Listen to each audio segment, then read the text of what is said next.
Hello দর্শক, আসসালামু আলাইকুম। আমি Selina Rahman and welcome back to my channel. চলে এসেছি অত্যন্ত প্রয়োজনীয় এবং অনেক রিকোয়েস্টকৃত একটি টিউটোরিয়াল নিয়ে, কিভাবে আমরা মাংসের কিমা ধুয়ে নিতে পারি বা পরিষ্কার করতে পারি। অনেক সময় বাজার থেকে কিনে আনা কিমাটা না ধুয়ে নেওয়া পর্যন্ত আমাদের একটা মানসিক শান্তি কাজ করে না, যে এটাকে ধুয়ে না নিলে আমরা কিভাবে পরিষ্কার করব, বা এটা আদৌ পরিষ্কার আছে কিনা, বা এতে কোনো রক্ত জমে আছে কিনা।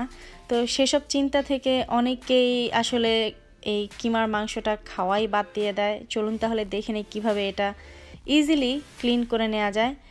আমি যেটা করেছি, একটা বলে এই কিমাগুলোকে নিয়ে নিয়েছি। এর মধ্যে এখন পানি দিয়ে দিচ্ছি। পানিটা এমনভাবে দেব যাতে কিমাগুলো পানির নিচে ডুবে থাকে।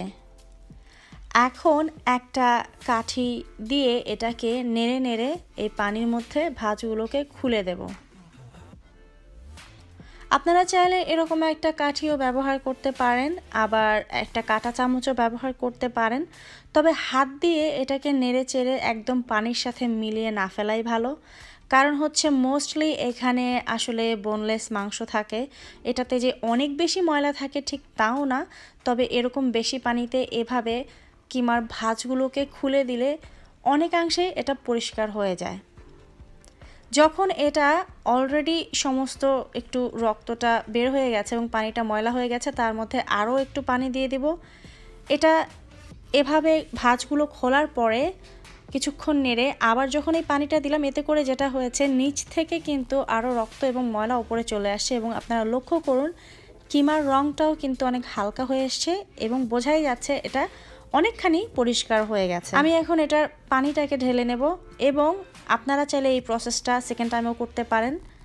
এই যে দেখছেন যে নেটের কাপড়, এরকম কাপড় প্রয়োজন হবে আপনাদের এটা ছেঁকে নিতে। অথবা আপনাদের বাসায় যদি এই রকম ছোট ছিদ্রের ছাঁচড়ি থাকে, আমার এই ছাঁচড়িটা আসলে ডাবল নেটের তৈরি, তো এরকম যদি ছোট ফাইন ছোট ছোট ছিদ্রের ছাঁচড়ি থাকে সেটা হলেও চলবে। এখন আমি এর মধ্যেই কিমাগুলোকে ঢেলে দেব। তবে ওই নেটের কাপড় হলে আপনাদের বাসায় এরকম ছোট ছাঁচড়ি না থাকলেও চলবে। সবগুলো কিমা আমি এর মধ্যে ঢেলে দিলাম। এখন এটাকে হাত দিয়ে খুব আলতো করে চেপে চেপে পানিগুলোকে নিচ থেকে বের করে দেব।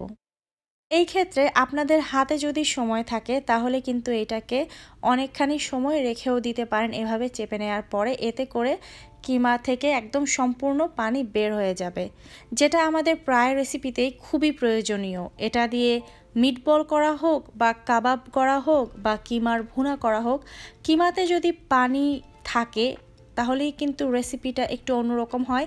আর পানি না থাকলে রেসিপির যেই সৌন্দর্যটা সেটা অনেক ক্ষেত্রে বেড়ে যায়। তৈরি হয়ে গেল কিমা রান্নার জন্যে। আপনারা যারা এতদিন সংশয়ে ছিলেন এবং খুবই সমস্যায় ভুগছিলেন যে কিভাবে এই কিমা পরিষ্কার করা যায় এবং খুব সন্দেহের সাথে এই কিমা আসলে খাবেন কি খাবেন না সেরকম সিদ্ধান্তে ভুগছিলেন, আশা করি আপনাদের সমস্যার সমাধান হয়ে যাবে এই ভিডিওটি দেখার পর।